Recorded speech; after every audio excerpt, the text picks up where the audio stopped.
ദിവസത്തിൽ തന്നെ ഉണ്ടായിരിക്കുകയാണ്. Shri R V Babu, ഇതിന്റെ പേരിൽ ദേവസ്വം മന്ത്രി രാജിവെക്കണമെന്നൊക്കെ ഹിന്ദു ഐക്യവേദി ആവശ്യപ്പെടുന്നുണ്ട്. പക്ഷേ ദേവസ്വം മന്ത്രിക്ക് ഇക്കാര്യത്തിൽ ഒരു പ്രതികരണം നടത്താൻ പറ്റില്ല. അദ്ദേഹത്തിന് തെരഞ്ഞെടുപ്പ് പെരുമാറ്റച്ചട്ടം തടസ്സം നിൽക്കുകയാണ്. ദേവസ്വം മന്ത്രി ഒരു അവലോകന യോഗത്തിലും പങ്കെടുത്തില്ല എന്നൊക്കെ ഇതിൽ അർത്ഥമാക്കേണ്ടതുണ്ടോ? ഒരു മുന്നൊരുക്കങ്ങളുടെയും ഭാഗമായിട്ടില്ല എന്ന്?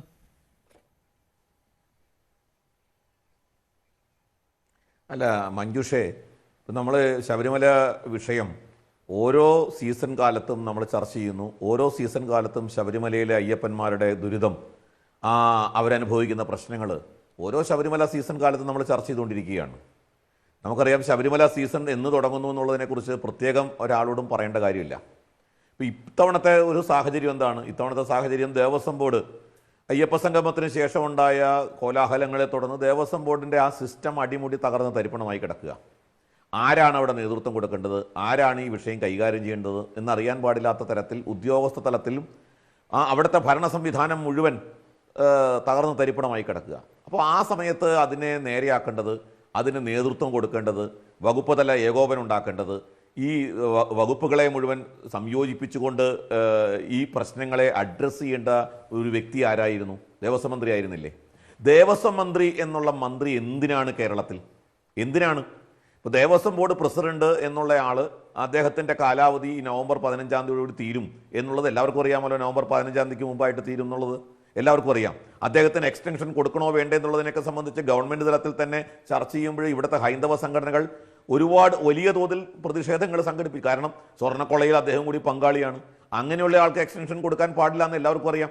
അപ്പോൾ ഇത് മുൻകൂട്ടി കണ്ടുകൊണ്ട് ശരിയാണ്, ജയകുമാർ ചാർജ് എടുത്തിട്ട് വിരലെണ്ണാവുന്ന ദിവസങ്ങളേ ആയിട്ടുള്ളൂ.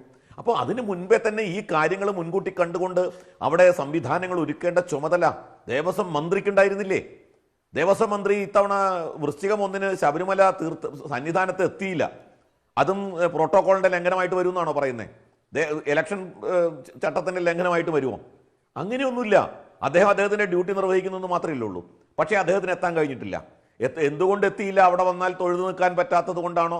അങ്ങനെ തൊഴാതെ നിൽക്കുന്ന ഫോട്ടോ എടുത്ത് ഇലക്ഷനിലെ ആൾക്കാർ ഉപയോഗിക്കും എന്നുള്ള പേടി കൊണ്ടാണോ അദ്ദേഹം വരാതിരുന്നത്? എനിക്കറിയില്ല. പക്ഷേ ഭക്തജനങ്ങൾ അവിടെ നിന്ന് പ്രതിജ്ഞ എടുത്തിട്ട് പോകുന്നത് എന്താ? ഇപ്പോൾ ശബരിമലയിൽ ഇന്ന് വന്നിട്ട് ഇനി മുതൽ ഞങ്ങൾ വരുന്നില്ല എന്ന് പറഞ്ഞിട്ടാ. ഞങ്ങൾക്ക് മതിയായി, ഞങ്ങൾ ഇനി വരുന്നില്ല.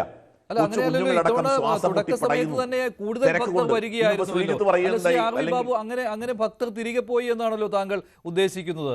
ദർശനം നടത്തി തിരികെ പോകുന്ന ഭക്തരെ കുറിച്ച് തന്നെയാണല്ലോ താങ്കൾ പറഞ്ഞത്, ഇനി വരില്ല എന്ന് പറഞ്ഞുകൊണ്ട്. പക്ഷേ ഇത്തവണ മുൻവർഷത്തേക്കാൾ തുടക്ക സമയത്ത് തന്നെ അയ്യപ്പന്മാർ കൂടുതൽ എന്ന് പറയുമ്പോൾ വരും ദിവസങ്ങളിൽ ഇതിനേക്കാൾ താല്പര്യം ശബരിമലയിൽ വരാൻ അയ്യപ്പന്മാർ കാണിക്കുമെന്ന് തന്നെയാണല്ലോ. എന്തായാലും വെർച്വൽ ക്യൂ നിയന്ത്രണം ഉള്ളതുകൊണ്ട് ഇനി ഡിസംബർ 10 വരെ ബുക്ക് ചെയ്യാൻ പറ്റില്ല.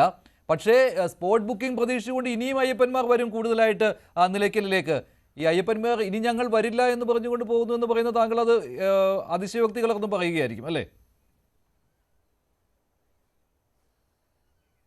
അല്ല, ഞാനിന്ന് ടി വിയിലൂടെ പല ടി വി ചാനലിലൂടെയും അയ്യപ്പന്മാർ പറയുന്ന വീഡിയോ കണ്ടിട്ടാണ് ഞാൻ ഈ പറയുന്നത് മഞ്ജുഷേ.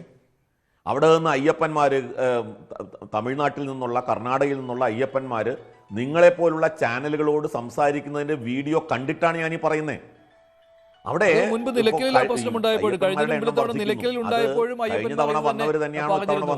ബാബു, കഴിഞ്ഞതിന്റെ മുമ്പിലത്തെ വർഷം നിലയ്ക്കലിൽ വലിയ പ്രശ്നമുണ്ടായതാണല്ലോ. KSRTC ബസ്സുകളുടെ അപര്യാപ്തത, അതുപോലെ തന്നെ അവിടെ നിലയ്ക്കലിലെ കുട്ടികൾ ഒറ്റപ്പെട്ടു പോകുന്നത് കണ്ടു. അങ്ങനെ ഒരുപാട് കാര്യങ്ങൾ ദൃശ്യങ്ങൾ സഹിതം പുറത്തു വന്നതാണ്. ആ സമയത്തും അയ്യപ്പന്മാർ ഇനി ഞങ്ങൾ വരുന്നില്ല ഇങ്ങോട്ട് എന്നൊക്കെ പറഞ്ഞ് പോകുന്നത് കാണാമായിരുന്നു. പക്ഷേ അതൊരു വൈകാരികമായ ഒരു വർത്തമാനം എന്ന രീതിയിൽ മാത്രം കണ്ടാൽ മതി അതിനെ. അങ്ങനെ അയ്യപ്പന്മാർ വരാതിരിക്കില്ല, ഓരോ വർഷവും കൂടുകയും ചെയ്യുകയാണ്.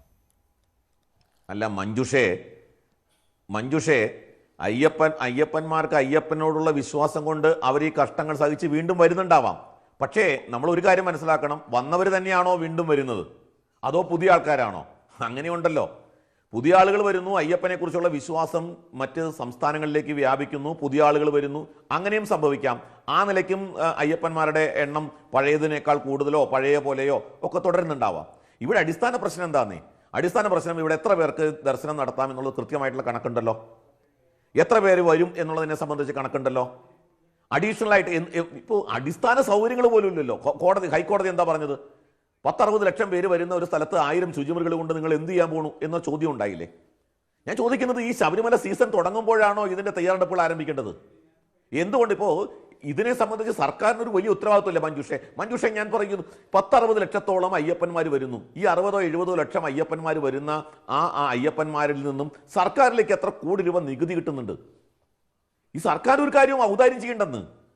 ഈ ശബരിമലയ്ക്ക് വേണ്ടി 10 രൂപ ഔദാര്യം ചെയ്യണ്ട, 10 രൂപയുടെ സഹായം കൊടുക്കണ്ട.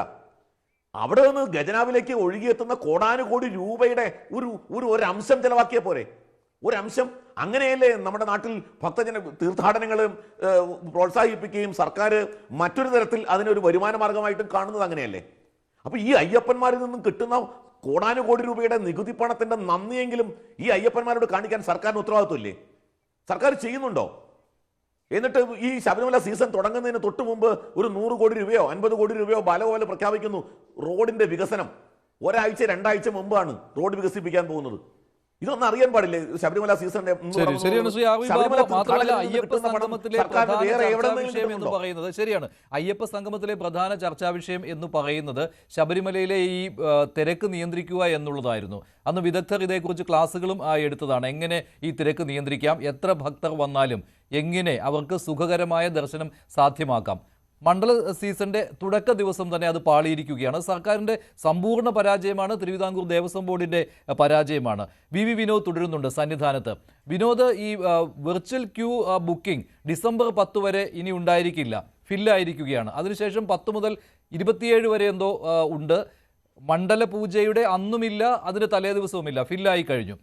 അപ്പോൾ ഈ സമയത്തും ഈ സ്പോട്ട് ബുക്കിംഗ് പ്രതീക്ഷിച്ചുകൊണ്ട് വീണ്ടും അയ്യപ്പന്മാർ എത്തിക്കൊണ്ടേയിരിക്കും. അപ്പോൾ ഇന്ന് ADGP എസ് ശ്രീജിത്ത് പറയുന്ന ഒരു പ്രധാനപ്പെട്ട കാര്യമുണ്ട്. അയ്യപ്പന്മാർ വന്നോളൂ, പക്ഷേ വരുന്ന അതേ ദിവസം തന്നെ ദർശനം നിങ്ങൾക്ക് സാധ്യമാകും എന്ന് കരുതി വരരുത് എന്ന്. പക്ഷേ അയ്യപ്പന്മാർ അതിന് തയ്യാറാകുമോ? അത്രയും ദിവസങ്ങൾ കാത്തു നിൽക്കുക എന്നുള്ളത്, അവർ ഏതെങ്കിലും വഴികളിലൂടെ വീണ്ടും സന്നിധാനത്തേക്ക് എത്തുവാനായിട്ട് ശ്രമിക്കില്ലേ? അതല്ലെങ്കിൽ നിലയ്ക്കലിൽ ഒരു തടസ്സം ഉണ്ടാക്കണം, ഇല്ലേ? അങ്ങനെയാണോ പോലീസ് ഇപ്പോൾ ഉദ്ദേശിക്കുന്നത്, നിലയ്ക്കലിൽ നിയന്ത്രണം ഏർപ്പെടുത്തുക എന്നുള്ളത്?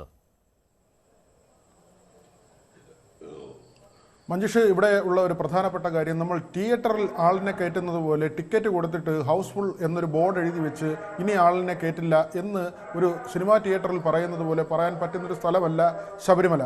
കാരണം കേരളത്തിൽ നിന്നുള്ള ഭക്തർ മാത്രമല്ല ഇവിടെ വരുന്നത്. തമിഴ്നാട്ടിൽ നിന്നും, ആന്ധ്രയിൽ നിന്നും, കർണാടകയിൽ നിന്നും അവർ ഒരു വർഷം മുഴുവൻ മനസ്സിൽ അയ്യപ്പനെ ഓർത്ത് കഴിയുകയും വ്രതമെടുത്ത് ഇവിടെ വരികയും ചെയ്യുന്ന ആളുകളാണ്. മറ്റൊരു കാര്യം, ഈ ആന്ധ്രയിൽ നിന്നും കർണാടകയിൽ നിന്നുമൊക്കെ വരുന്ന അയ്യപ്പ ഭക്തന്മാർ പലരും അവിടുത്തെ കുഗ്രാമങ്ങളിൽ നിന്ന് വരുന്ന ആളുകളാണ്. അവർക്ക് ഇതിൻ്റെ ടെക്നിക്കാലിറ്റീസിനെ കുറിച്ചൊന്നും വലിയ ധാരണയില്ല. ഈ നമ്മൾ വിർച്വൽ ക്യൂവിനെ കുറിച്ച് പറയുമ്പോഴോ അല്ലെങ്കിൽ സ്പോട്ട് ബുക്കിങ്ങിനെ കുറിച്ച് പറയുമ്പോഴോ അങ്ങനെ ഒന്നുമല്ല. നമ്മൾ ഇപ്പോഴും റിപ്പോർട്ട് ചെയ്യാൻ തിരുവനന്തപുരത്ത് നിന്ന് ശബരിമലയിലേക്ക് വരുന്ന വഴിയിൽ കണ്ടത് കാൽനടയായി വരുന്ന ആളുകളെയാണ്. അത് കേരളത്തിലുള്ള ആളുകളല്ല, മറ്റ് സംസ്ഥാനങ്ങളിൽ നിന്ന് ദിവസങ്ങളോളം നടന്ന് ശബരിമലയിലെത്തി അവിടെ പമ്പയിൽ നിന്ന് സന്നിധാനത്ത് പോയി ശ്രീകോവിലിന് മുന്നിൽ അയ്യപ്പനെ കാണുന്ന ആളുകളാണ്. അവരോടാണ് നമ്മൾ വിർച്വൽ ക്യൂവിനെ കുറിച്ചും സ്പോട്ട് ബുക്കിങ്ങിനെ കുറിച്ചും ഒക്കെ പറയുന്നത്. ഈ നടന്ന് ഏത് ദിവസം ഇവിടെ എത്തുമെന്ന് പോലും ഒരു കൃത്യതയില്ല. അങ്ങനെയുള്ള ഒരുപാട് ഭക്തർ ഒരുപാട് വഴികളിലൂടെ വരുന്നൊരു സ്ഥലമാണ് ശബരിമല.